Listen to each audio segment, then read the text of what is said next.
sima wa 10, si wa 15, si wa 20. Hisi sawa. Manake unaposimamia unapokea wajibu mkubwa kufuatilia mwenendo wa huyo mwanao. Dominika unapoenda kanisani, angaza macho. Je, mwanangu yupo hapa? Amekuja kusali leo? Uulize, mwanangu yuko hapa. Fuatilia. Kumbe haitoshi tu kusimamia kula bwabwa na kucheza muziki afu kwa heri mwalimu.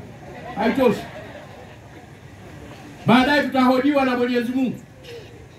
Baada ya maisha kwamba ulipokea wajibu mkubwa kumsimamia mtoto wako, kijana wako, lakini ukamtelekeza wewe kutimiza ule wajibu. Na naamini umeomba kusimamia si kwa sababu ya urafiki, kwamba utaweza kumsaidia huyu mwanao akue vizuri katika imani. Masomo tuliyoyasikia leo yanatuelekeza namna gani Roho Mtakatifu anafanya kazi katika maisha na katika kanisa. Somo letu la kwanza, kitabu cha Matendo ya Mitume, sura ya 2 aya ya kwanza mpaka 11. Roho Mtakatifu anashuka juu ya wafuasi wa Yesu, ile jumuiya ya kwanza wa Kristo.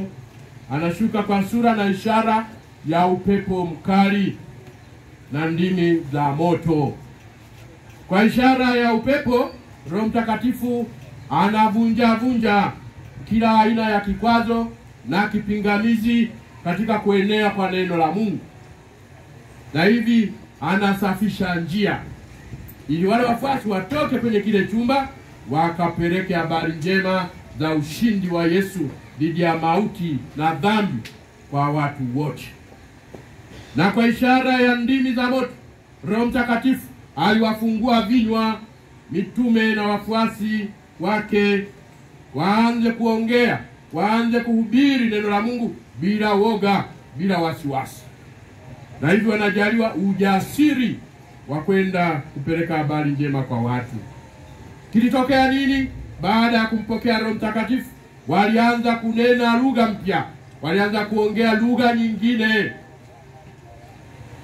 Taajabu, hata watu wa makabila tofauti, wenyeji wa ule mji, waliweza kuelewa kile ambacho walikuwa wanaongea wale wageni toka miji tofauti na Yerusalemu. Na hayo ndiyo maajabu ya Mwenyezi Mungu. Mungu anayafanya ambayo sisi tunafikiria yawezekani, yawezekane. Sasa wenzetu wanaoimarishwa leo, lugha mpya ambayo tunategemea toka kwao ni lugha ya upendo. Kudumisha upendo katika maisha yao, wajiepushe na uadui ambao hauendani na maisha ya Kikristo. Lugha ya haki, kuepuka dhuluma na uonevu ndani ya maisha yetu. Lugha ya utu wema, wawe wema, wenye upendo kwa watu mbalimbali. Lugha ya kulinda uhai. Wakristo tunahimizwa kuacha kufanya abortion, utoaji wa mimba. Maisha ambayo Mungu anayatoa kwetu, anatoa kwa watu, ni haki ya Mwenyezi Mungu. Sisi tunapaswa kuyalinda, kuyatunza. Ni zawadi. Uhai sio kazi yetu sisi kufisha uhai. Utoaji wa mimba ni kosa kubwa. Na lugha mpya nyingine tunawatakia watoto wetu, lugha ya upole, lugha ya faraja, lugha ya saburi. Waone watu mabadiliko katika maisha yao.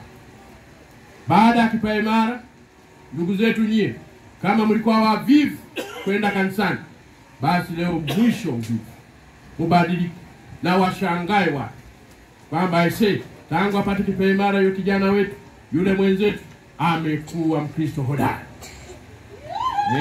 Tuone mambo mabadiliko haya.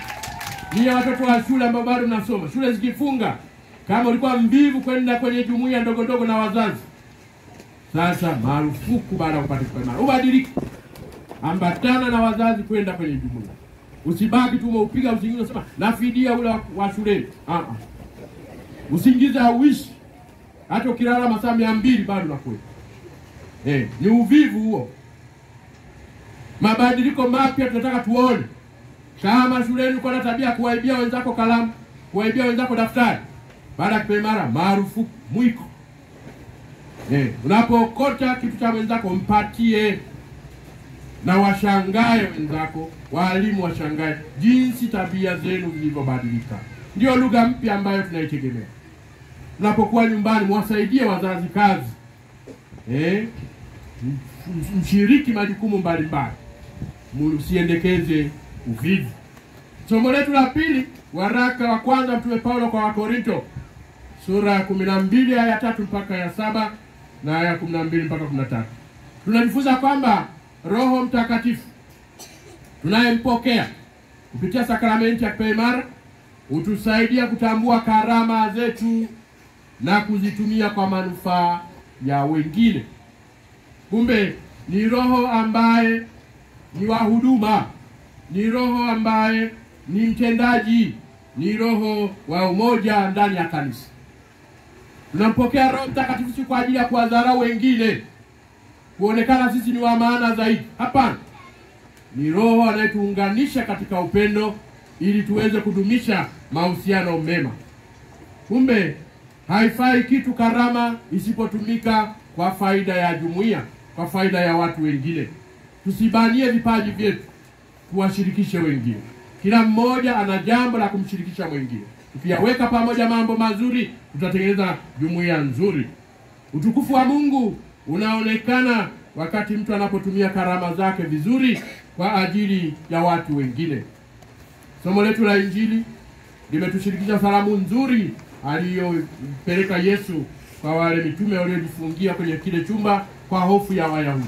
Kwa nini walikuwa na hofu? Kwa sababu baada ya Yesu kusulubiwa, wakaona wale watesi wake watawarudia wao, wakaenda kujifungia pale Yerusalemu kuogopa. Yesu anakuja, milango ikiwa imefungwa, anasimama katikati yao, anawaambia amani iwe kwenu. Na hivi anatuliza hofu yao, wanafurahi, anaonyesha mikono yao, ubavu wake na miguu yake iliyotobolewa kwa misumari.